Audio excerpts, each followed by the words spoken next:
Watching DD India News, are India's voice to the world. I'm Ramesh Ramachandran. Coming up in the next hour,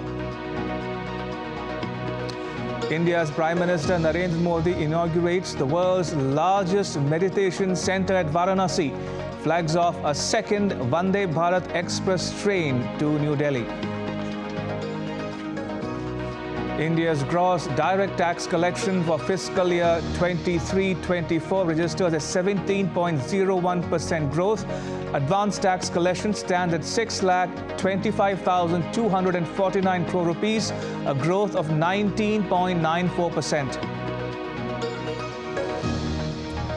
India issues a nationwide advisory after detection of the JN1 variant of the coronavirus. Country's health minister to review the situation on 20th December. And Abdel Fattah El-Sisi wins third term as Egypt president, wins 89.6% of votes in an election overshadowed by economic crisis and Gaza conflict.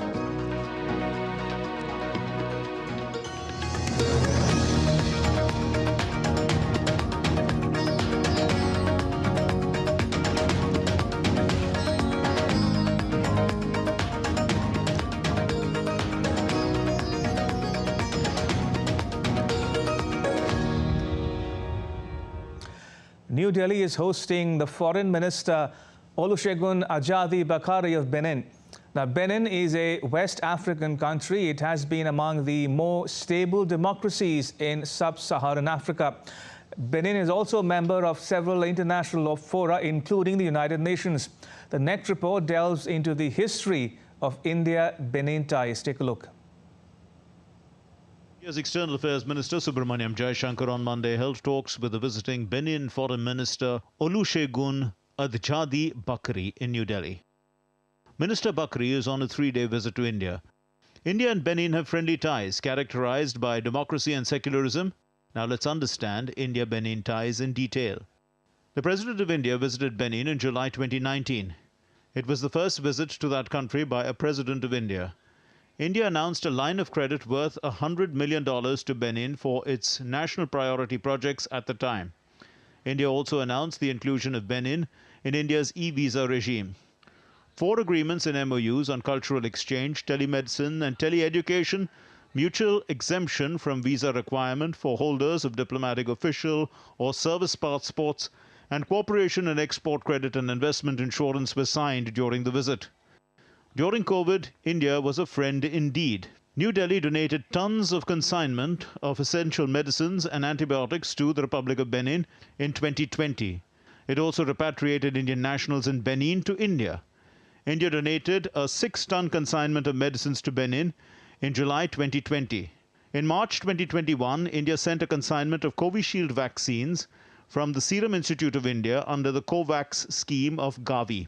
Gavi is an international organization created in 2000 to improve access to new and underused vaccines for children living in the world's poorest countries.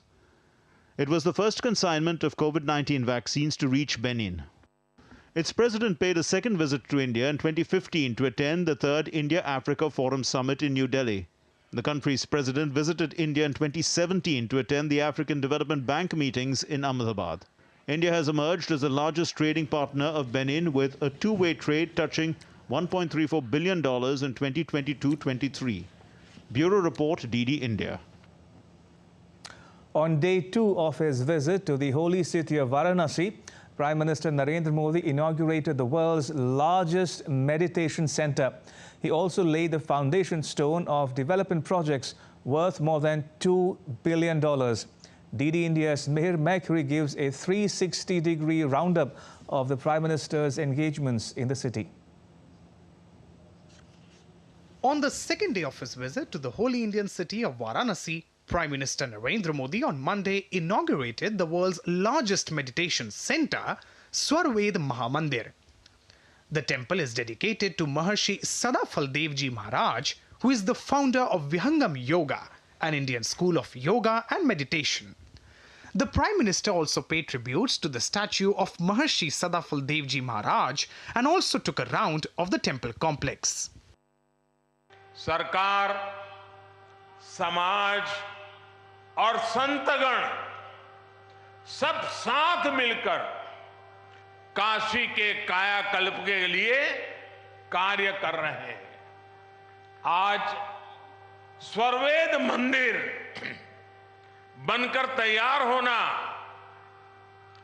इसी ईश्वरीय प्रेरणा का उदाहरण है। The magnificent 7th-floor temple has 125 petal domes and is capable of hosting 20,000 meditation practitioners.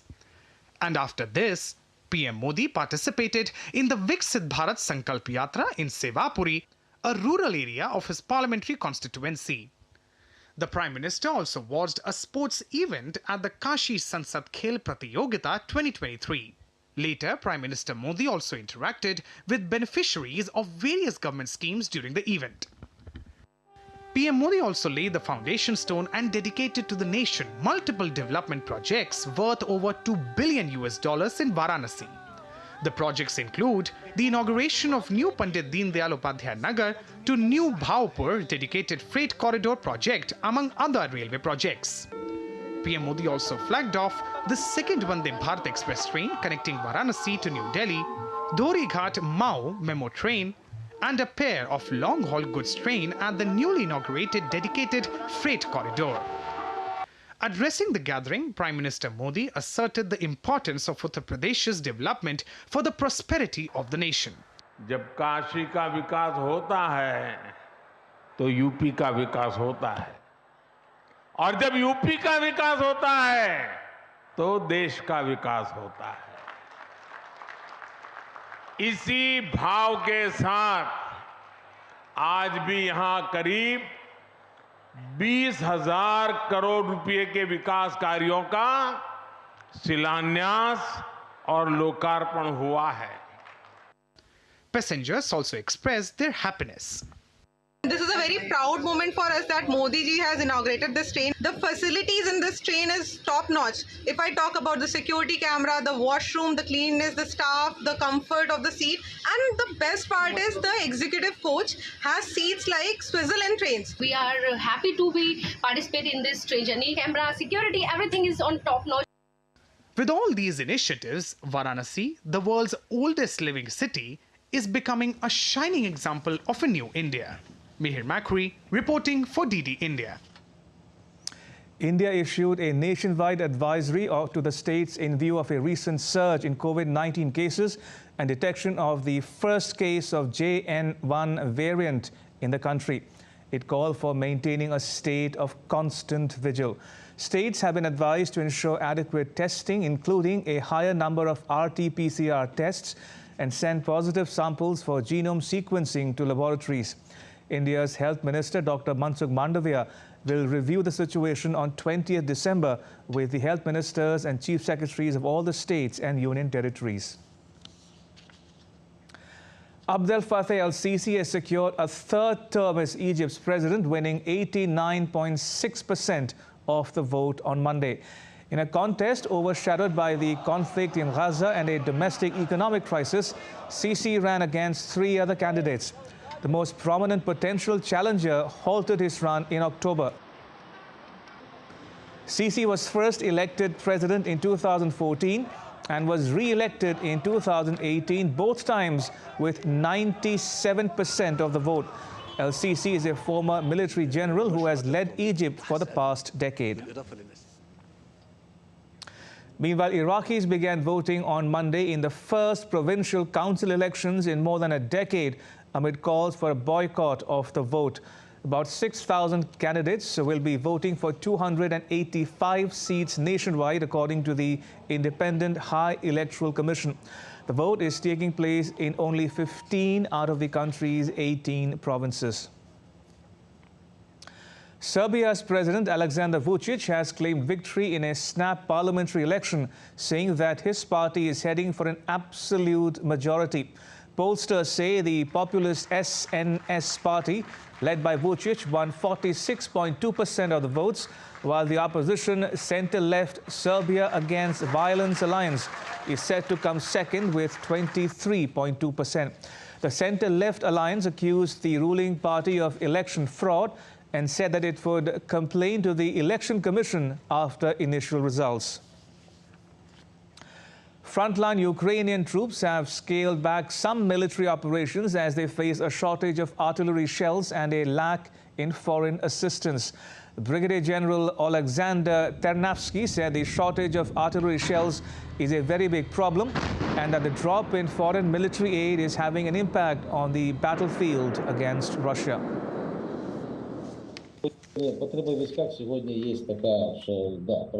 Today, there is a need among the troops. There is a problem with ammunition, especially post-Soviet cells. And today, these problems exist across the entire front line. And DD India's Megumi Lim has more from Kyiv. Take a listen.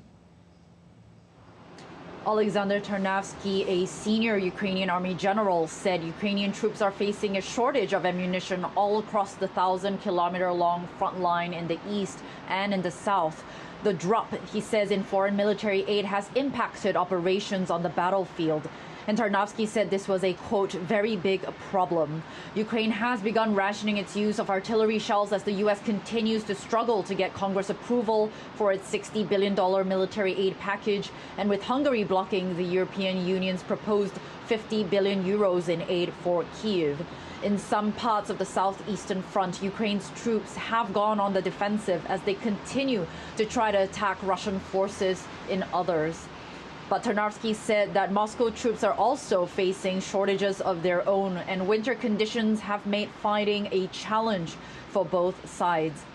After almost 22 months of war, the fighting has become largely attritional, and neither side has made any significant advances on the battlefield this year. Last month, Russian President Vladimir Putin signed a new budget into law that would allow the country to commit 30% of its spending on the military, placing Russia's economy firmly on a wartime footing for the coming year. The U.S. has been Ukraine's biggest donor of weapons and military aid, and without Washington's help, both U.S. and Ukrainian officials have said Ukraine could very likely lose the war against Russia. Megumi Lim in Kyiv reporting for DD India. In the ongoing winter session of India's parliament, legislative work was conducted despite disruptions in both houses. India's Communications Minister introduced the Telecommunications Bill 2023 in the lower house of parliament on Monday. The bill seeks to amend and consolidate the law relating to development, expansion and operation of telecommunication services and telecommunication networks in the country. Indian Parliament resumed proceedings on Monday. Despite disruptions in both the houses, important legislative work was undertaken on Monday. Post Office Amendment Bill 2023 was discussed and passed in lower house, Lok Sabha. The bill replaces the Indian Post Office Act 1898. The act regulates India Post, a departmental undertaking of the central government. सही मायने में हमारी party की जो philosophy है, जो अंत्योदय की हम बात कर रहे हैं, वो अंत्योदय की सही मायने में जो भूमिका होती है, उस भूमिका में अगर सही मायने में सराहनीय भूमिका है अंत्योदय की, तो वो हमारे पोस्टल विभाग की है. Through the bill, amendments have been made in the Post Office Act of 1898, and it has been made as per the current need. From the security point of view, the Postal Department has now been given more powers to seize and examine any parcel. Apart from this, Communications Minister introduced the Telecommunications Bill 2023 in the Lok Sabha. With this bill, internet-based calling and messaging apps are also being brought under the ambit of telecommunication.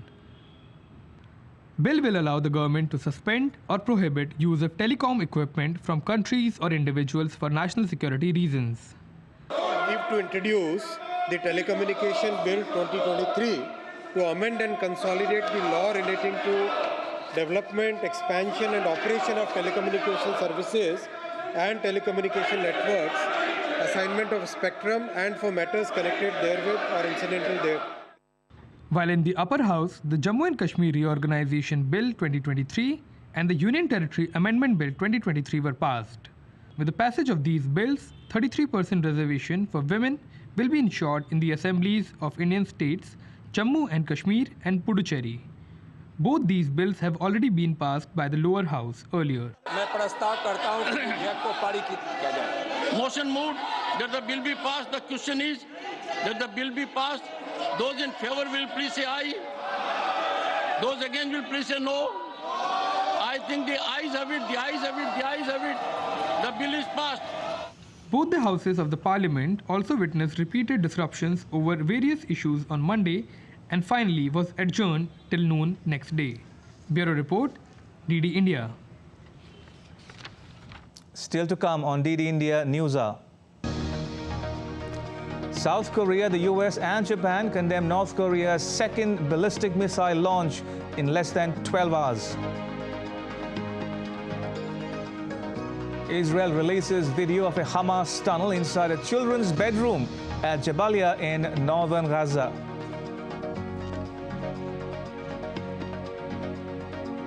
And Trump says he plans to implement the largest deportation in US history if re-elected in 2024.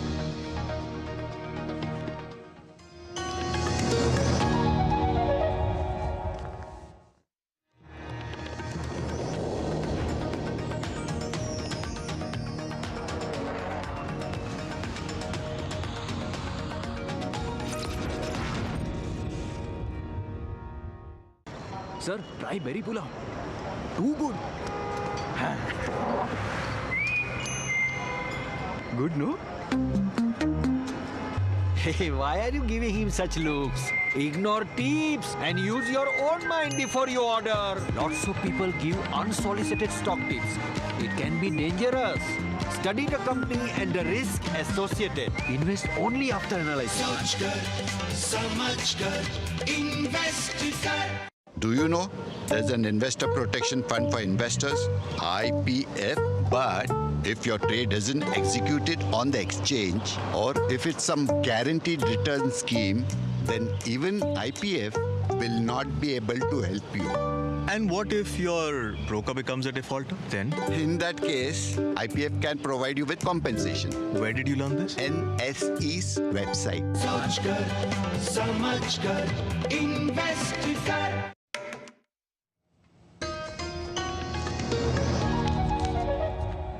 You're watching DD India News Hour. I'm Ramesh Ramachandran. All right, let me take you live to Tel Aviv, where Israel's Defense Minister Yoav Gallant is holding a joint press conference with visiting U.S. Secretary of Defense Lloyd Austin. Hezbollah opened fire unprovoked. The threats of rockets, missiles, and drones is unacceptable. Over 80,000 citizens have been displaced, living as refugees in their own country. We are determined to create a new reality, restoring security in the area, based on UN Resolution 1701, pushing back Hezbollah. We will bring back the residents of the north to their homes on the border after full security will be restored. We prefer to do so via understanding, ensuring that the border region is clear of terrorists and does not allow direct threats of our citizens. If such a process will not be implemented diplomatically, we will not hesitate to act. Today, we also discuss the growing global threat posed by the Houthis terrorist organization. Their action threatens international freedom of navigation, and their reckless behavior, firing ballistic missiles, cruise missiles, and drones against Israel, can drag the region into war. The State of Israel values U.S. leadership, and we will support international efforts. At the same time, we maintain the right to take all the actions necessary to defend our sovereignty and our citizens. Hamas, Hezbollah, and the Houthis are funded, supported, and trained by one source of evil, Iran. And unfortunately, this is only their secondary effort. Iran's major effort is acquiring military nuclear capabilities, and this continues even now. We are aware of their actions, and we are ready to defend ourselves. We must take a stand. The world is watching us now. This includes our enemies, Hamas, Hezbollah, and Iran. The image they see today is powerful as we stand here united. We are resilient and determined, and we will win on every front. Thank you once again, Mr. Secretary. Thank you for coming, and thank you for your support and your friendship. Thank you very much. Well, good afternoon, everybody. Yoav, we've been talking almost daily by phone. So it's good to see you once again in person. And it's good to be back in Israel, even in these difficult days, especially in these difficult days. This is my fourth visit to Israel as Secretary of Defense and my second time since October 7th. And I know that Israel has been profoundly changed from where you were on October 6th. So I'm here with a clear message. America's support for Israel's security is unshakable. And Israel is not alone. At a time of mourning, a real friend shows up. And I know how terrible these days have been for the Israeli people. And I know that October 7th touched everyone in this small democracy.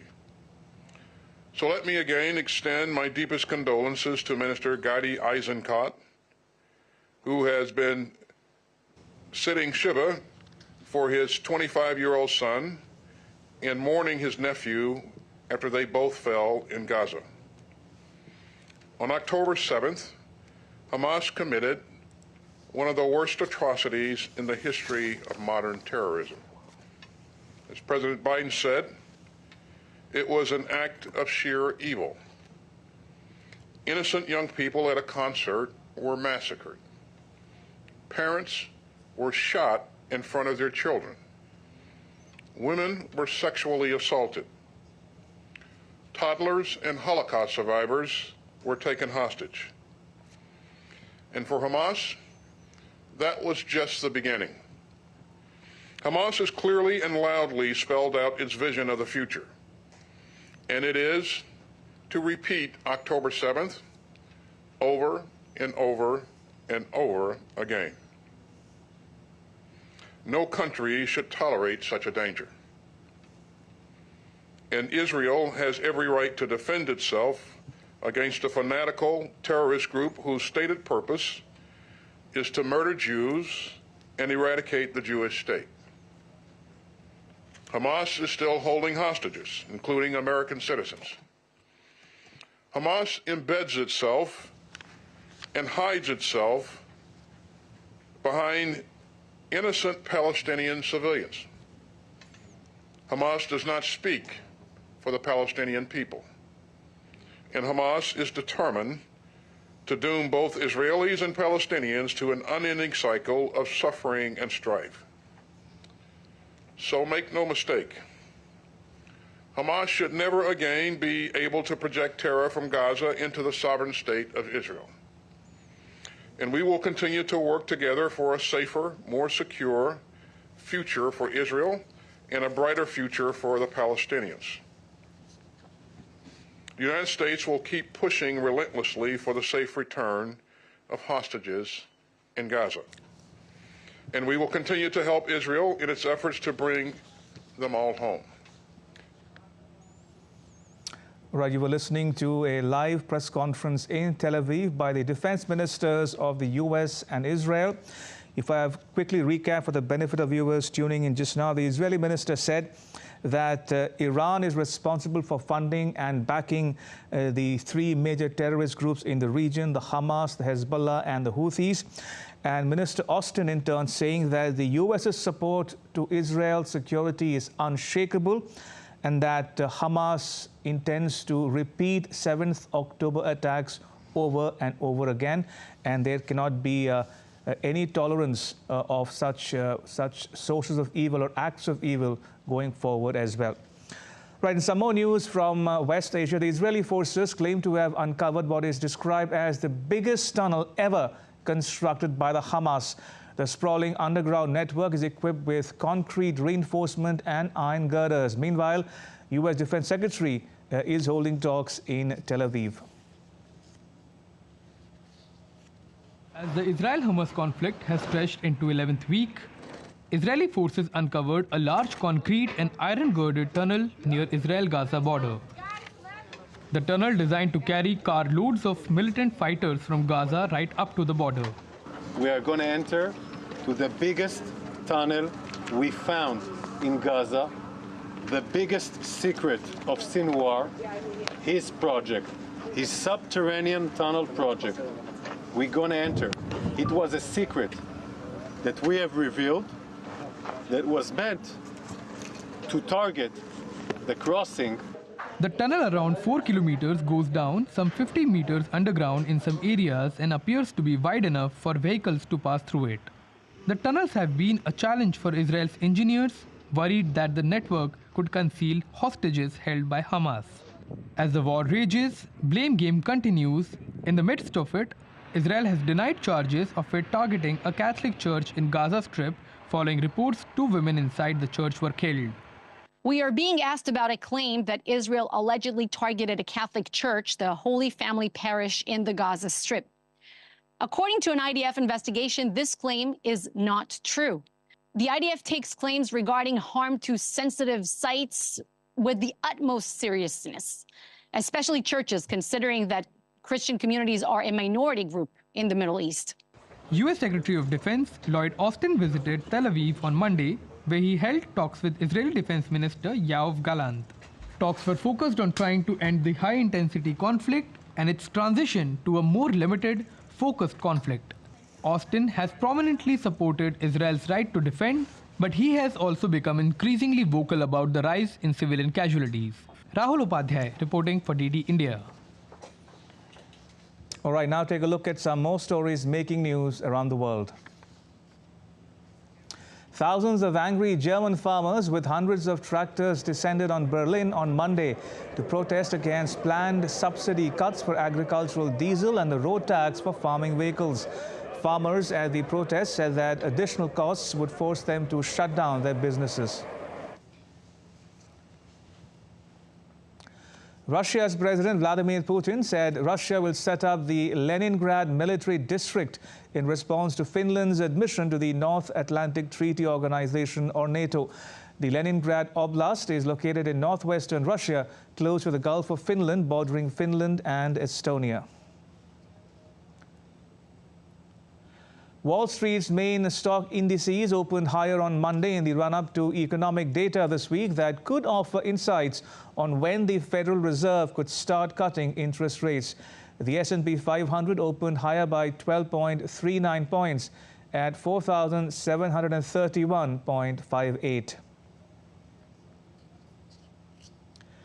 An evening dress worn by the late Princess Diana fetched a whopping $1.1 million. The dress was sold as part of the 4-day Hollywood Legends sale in Los Angeles.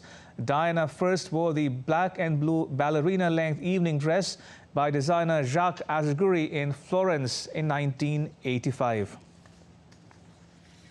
And still to come on DD India News Hour. An expert puts the relations between India and Benin in their proper context. An instant mobile payment system developed by India records 70 billion transactions by October. And the Viksit Bharat Sankalp Yatra reaches Poonch in the northern Indian Union territory of Jammu and Kashmir.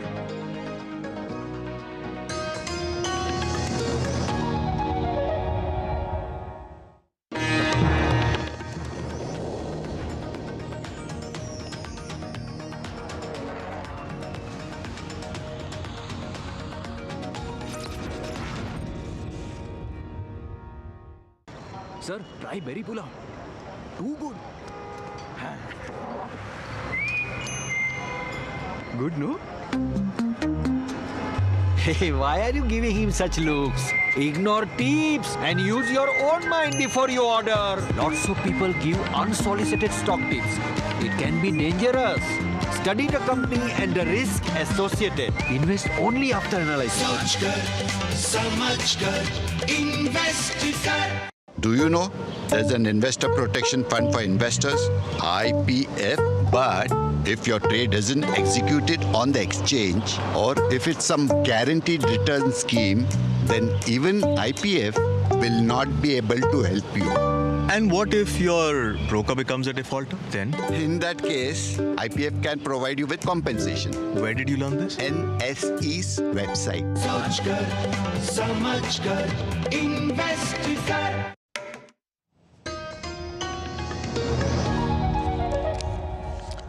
You're watching DD India News Hour. I'm Ramesh Ramachandran. A quick recap of the headlines. India's Prime Minister Narendra Modi inaugurates the world's largest meditation center at Varanasi, flags off a second Vande Bharat Express train to New Delhi. India's gross direct tax collection for fiscal year 23-24 registers a 17.01% growth. Advanced tax collection stands at 6,25,249 crore rupees, a growth of 19.94%. And Abdel Fattah El-Sisi wins third term as Egypt president, wins 89.6% of votes in an election overshadowed by economic crisis and Gaza conflict. All right, going back to the top story, talks between the foreign ministers of India and Benin, which took place in New Delhi. Joining me is Professor Ruchita Berry. Professor Berry is a consultant at the Africa Center of the Manohar Parrikar Institute for Defense Studies and Analyses. It's a state-funded think tank headquartered in New Delhi. Professor Berry, welcome to DD India News Hour. Good to see you. Now, first off, for the benefit of viewers joining us from around the world, can you tell us a bit more about Benin, its geography, politics, and people?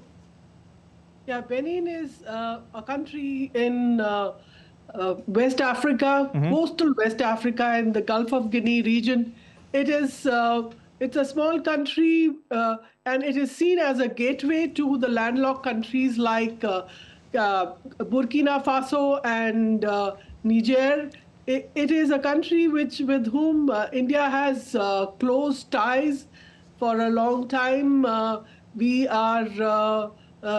had several visits from the Benin president in the recent years, and our president also visited Benin in 2019. So India and Benin have close ties in the recent years, and Benin is an important country in West Africa because both India and Benin share similar views in terms of either the reform of United Nations or United Nations Security Council, or the fact that both Benin and India face similar security threats like terrorism.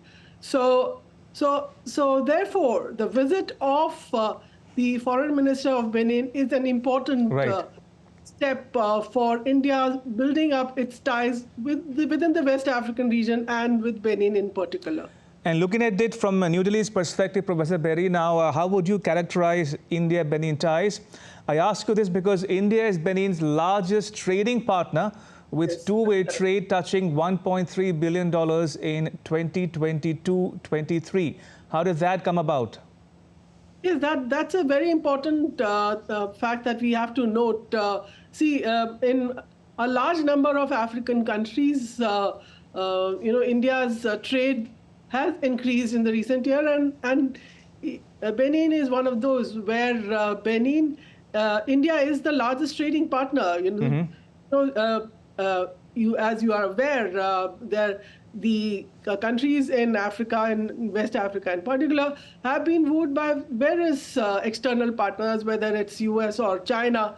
And given the fact that despite the the attempts by various other countries to increase their economic relations with the countries like Benin, it is India which is still the largest trading partner. So which shows that there is a lot of commonality and interest within Benin towards India, and therefore the trade between the two countries is increasing. And I hope this increases in future also, and this upward trend which has been visible in the last decade or so continues to increase. Indeed, why not? At the same time, Professor Berry, is there scope for India and Benin to do more in third countries in Africa? Yes, that's what I began by saying, that, you know, there are countries in the neighborhood which are landlocked, which are countries like Niger or Burkina Faso, where India and Benin can work together. And unfortunately, these are the countries also where which have seen a rise of militarization, a rise of unconstitutional takeover by the military. But nevertheless, India has had close relations with the other countries in West Africa too, including Niger and Burkina Faso in past, and Benin could serve as a gateway to these countries in opening up further dialogue with these countries. So it is an important partner for India. And very quickly, if I can quickly follow up, Professor Berry, I mean, am I correct in describing Benin as an oasis of sorts for democracy? I mean, it's one of the most stable democracies in sub-Saharan Africa, given the fact that coups are a recurrent phenomenon in that part of the African continent? Yeah, it is a stable country. It is a pillar of democracy in the region. But that is what has been troubling most of the democracies within West Africa. The recent coups in West Africa, in Sahel in particular. There have been 4 coups in the Sahel region since 2020. Last was in Niger, and in the last in the last month or so, we've seen coup attempts in Sierra Leone and another country, so in the region. So that shows that there is a threat towards democracy in the region, or the countries, people in the countries are not satisfied with the democratic governments. They are looking for a change, and unfortunately, the military steps in to fill in that vacuum. So Benin is a pillar of democracy, and so therefore, given the fact that India has been supporting, it is the largest democracy in the world, so we do share this commonality too. All right, we'll leave it at that. Professor Ruchita Berry, thank you once again for joining us and sharing your thoughts and insights with our viewers at home and abroad. Thank you for your time. Appreciate it. Thank you. All right, moving on, India's Minister for External Affairs, Subramaniam Jaishankar, attended the launch of Ambassador Mohan Kumar's book entitled India's Moment in New Delhi. Minister Jaishankar spoke on the ongoing negotiations for free trade agreements. He said it is important to keep the pros and cons of the agreements in mind before entering into them. For a country with the per capita income that we have, for a country with the small producers that we do, I would very, very judiciously consider the merits and the risks of an FTA. Because at the end of the day, we are exposing, every decision of an FTA is exposing millions of people. Their livelihoods are on the line. And I think we need, when we look at FTAs, it's not a theoretical exercise which should be done for smart and timely diplomacy because we have a visit coming. I think it is something where really the future of our society, the lives of people, the livelihoods of people hang in balance. And we need to take that very much into account. And Minister Jaishankar also spoke about the power of narratives. Take a listen. At the end of the day, it is all about freezing leads which countries have acquired. And we see this most starkly in the UN Security Council, that those who have acquired dominance, especially economic dominance, will, through a process of negotiation, through shaping of narratives, create systems which would often appear fair, even if they are not. All right, to the Indo-Pacific now, where North Korea on Sunday fired its most advanced long-range missile, which landed west of Hokkaido in Japan. The launch of the intercontinental ballistic missile drew immediate condemnation from the West. The launch took place after South Korean and U.S. defense officials met last week to update plans on how to respond to a nuclear attack from the north. In a concerning escalation, North Korea launched its second ballistic missile within a span of 12 hours on Sunday. South Korea swiftly condemned the missile launch, labeling it a reckless provocation. Seoul asserts that North Korea will be held accountable for any ensuing consequences. Our military strongly condemns North Korea's reckless provocation, which escalates military tensions on the Korean peninsula, and urge them to immediately end it. Japan joined in the condemnation, issuing a solemn protest through diplomatic channels against North Korea's actions. Regarding this launch, we have strongly condemned North Korea and have made a solemn protest against its actions through diplomatic channels in Beijing. China has called on relevant parties to take immediate action to preserve peace and stability in the aftermath of North Korea's missile launch. North Korea earlier on Sunday fired an unidentified type of ballistic missile. It was launched towards the sea of North Korea's east coast. The rapid succession of missile tests raises global apprehensions and underscores the urgent need for diplomatic intervention to de-escalate tensions in the Korean peninsula. All of these, which Pyongyang views as provocations, but which the United States, Japan and South Korea view as necessary parts of their attempts to denuclearize the peninsula and for the security of the trilateral agreement and their own individual nations against the threats and the challenges posed by North Korea. After a long delay, the trial of one of the most prominent pro-democracy dissidents in Hong Kong has begun. Jimmy Lai is a 76-year-old former billionaire who started a tabloid newspaper that criticized the Communist Party and how it suppressed freedoms in Hong Kong. He is accused of sedition and endangering China's security by colluding with foreign forces, especially the US. Now, the US and the UK and Canada have all said that Lai should be released. The Unified Payments Interface, an instant payment system developed by India, achieved a remarkable milestone, crossing an astonishing 70 billion transactions by October for financial year 23-24. The trend continued in November, with much of the elevated spending being seen in shopping and e-commerce and travel transactions, according to market participants. The National Payments Corporation of India released the data. It highlighted the impressive performance of UPI. Now, this surge in activity showcases the increasing reliance on UPI for everyday financial transactions. India's Finance Ministry released the data on gross tax collections. India's gross direct tax collection for current financial year registered a growth of 17.01%. The present number of gross collections stood at 15,85,639 crore rupees compared to 13,63,649 crore rupees in the corresponding period of the preceding financial year. A total of 13.7 lakh crore rupees worth of direct taxes have been collected so far in the current financial year, representing 20.66% increase on a yearly basis. And advanced tax collections for FY 23-24 shows a growth of 19.94%. India's Road Transport Minister Nitin Gadkari launched the Digi ELV, an online trading platform for certificate of deposit where people can avail themselves of tax benefits on scrapping of old vehicles.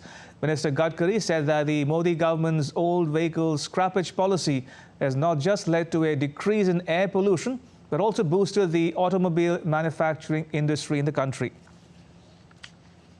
In 2014, the automobile industry's number was 7 in the world, manufacturing sector. And now just 2-3 months before, we have just surpassed Japan, and our number is third now. The first is China, second USA, and third is India. The third largest vehicle market in the world is now, we can take it, India. We say proudly that we are number third. The Indian government's flagship program, Viksit Bharat Sankalp Yatra, is being undertaken across the country with an aim to attain saturation of government schemes by ensuring that the benefits of the schemes reach the intended beneficiaries in a time-bound manner. The Viksit Bharat Sankalp Yatra reached Poonch in the northern Indian Union territory of Jammu and Kashmir. The Yatra received a warm welcome from locals who expressed their support and enthusiasm for the initiative. The IEC vans at the center of the Viksit Bharat Sankalp Yatra have emerged as a dynamic tool as they continue to traverse various blocks of Jammu and Kashmir. And now take a look at some other stories making news in India. India's National Investigation Agency raided 19 locations across 4 Indian states and arrested 8 operatives of the banned terror outfit Ballari Module. Arrests included outfit leader Minas, thus foiling plans by the accused to carry out terror acts, especially IED blasts. On Monday, Ladakh's Kargil region in India experienced a seismic event registering a magnitude 5.6. National Center for Seismology said tremors' depth reached 10 kilometers beneath the surface, situated at a latitude of 33.41 degrees and longitude of 76.7 degrees. As the India Meteorological Department forecasts substantial precipitation in the southern regions of Indian state of Tamil Nadu and Kerala for today and tomorrow, excess water was discharged from the Pechiparai Reservoir in Kanyakumari in Tamil Nadu. A colossal blaze erupted in a factory within the Sahibabad industrial area in the Indian state of Uttar Pradesh, necessitating the deployment of more than 10 fire tenders. After hours of arduous effort, the firefighters successfully brought the fire under control, preventing any loss of life. And still to come on DD India News Hour. India announces a 6-member team for the upcoming Davis Cup. And Santa delivers a Christmas message, wishes for a peaceful New Year.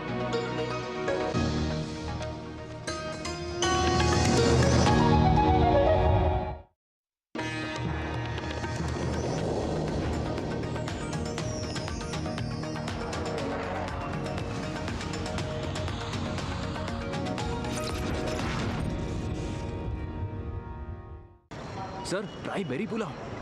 Too good. Good, no? Hey, why are you giving him such looks? Ignore tips and use your own mind before you order. Lots of people give unsolicited stock tips. It can be dangerous. Study the company and the risk associated. Invest only after analysis. Soch kar, samajh kar, invest kar. Do you know there's an investor protection fund for investors, IPF, but if your trade isn't executed on the exchange or if it's some guaranteed return scheme, then even IPF will not be able to help you. And what if your broker becomes a defaulter? Then? In that case, IPF can provide you with compensation. Where did you learn this? NSE's website. Soch kar, samajh kar, invest kar.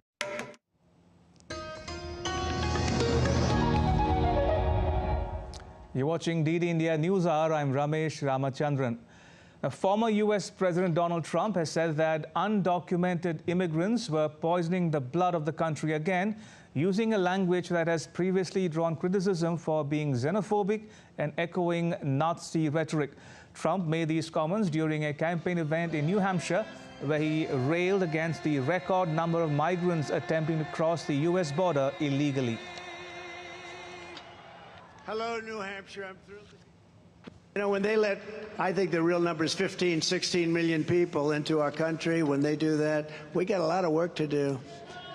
They're poisoning the blood of our country. That's what they've done. They poison mental institutions and prisons all over the world, not just in South America, not just the 3 or 4 countries that we think about, but all over the world. They're coming into our country from Africa, from Asia, all over the world. They're pouring into our country. Nobody's even looking at them. They just come in. Across the Atlantic, the European Union on Monday launched formal infringement proceedings against social media company X, formerly known as Twitter, over the suspicion of obligations to counter illegal content and disinformation. The proceedings will focus on countering the dissemination of illegal content in the EU and will protect services against illegal contents causing information manipulation. The infringement will further enforce X to increase transparency of its platform. Today we opened formal proceedings against X based on several suspected infringements of the Digital Services Act. The opening of proceedings means that the Commission will now investigate X's systems and policies related to certain suspected infringements. It does not prejudge the outcome of the investigation, nor does it signal that the Commission considers that X is compliant with all other obligations under the DSA. The Commission will continue monitoring X's compliance with all obligations under the DSA, and it has suspicions of other infringements. It will then take necessary steps. Natural disasters and extreme weather events brought death and destruction to nearly every corner of the world this year as the Earth experienced the hottest year on record. Floods, drought, wildfires and major storms ravaged many nations, displacing millions as environmental advocates raise concerns about the growing impact of global warming. Extreme weather events are being witnessed across the globe. India's southern state of Tamil Nadu was lashed by torrential rainfall on Monday, causing flooding and waterlogging in several parts of the region. Vehicles and buildings were partially submerged in flood water after heavy rainfall. System is likely to get slowly only moving. So we expect the rainfall activity to continue. What we just see is that nowadays we are hitting short spell. Intense rainfall is also there. In Australia, more than 300 people were evacuated after devastating floods lashed the country. Military helicopters were dispatched to help inundated areas cut off by the floods. It's a little bit crazy, like we didn't expect something like this. I never see flooding like this before, and it's the first time, so a little bit impressive for me. And yeah, it's getting real, more or less. In Argentina, 14 people have been killed after a severe storm strikes the coastal region. I don't know where to start. We are going through a time of change. Things are hard at home. Money is tight. Heavy snowfall disrupted transportation in parts of East China. CCTV footage shows long queues of vehicles on roads as snow and ice caused slippery driving conditions. The cold weather sweeping China also brought rare snowfall as far south as the province of Guangdong. Amish Mahajan's report for DD India. And now to all the news from the world of sport. India has announced a 6-member team for the upcoming Davis Cup. Group 1 playoff match against Pakistan, which is scheduled to take place in Islamabad on the 3rd and 4th of February. Ramkumar Ramanathan will lead the squad that includes N. Sriram Balaji, Yuki Bhamri, Nikki Poonacha and Saket Maineni. Digvijay Pratap Singh is the reserve player. Ramanathan and Poonacha are likely to take the singles court, while Yuki, Balaji and Maineni could form a doubles combination. A win against Pakistan will open the gateway for India to re-enter the prestigious Davis Cup World Group 1. The last time India travelled to Pakistan was in 1964, when they secured a convincing 4-0 victory. The auction for the 17th season of India's T20 Cricket League, the Indian Premier League, will take place in Dubai on Tuesday. A total of 333 cricketers are set to go under the hammer for IPL Season 17. As many as 214 are Indians, while 119 are overseas players. But only 77 slots, including 30 for foreign players, are left to be filled at the mini IPL auction among 10 teams. While all 10 teams would be striving to enhance the strength of their current squad, two-time champions Kolkata Knight Riders have the most vacant slots at 12.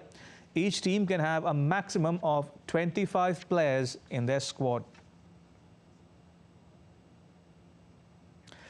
Now, ahead of Christmas Day next week, Santa Claus delivered a Christmas message wishing for a peaceful New Year.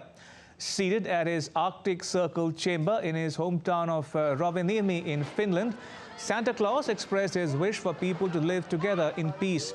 He also read letters received from all over the world. Each letter Santa sends back gets a special Christmas stamp.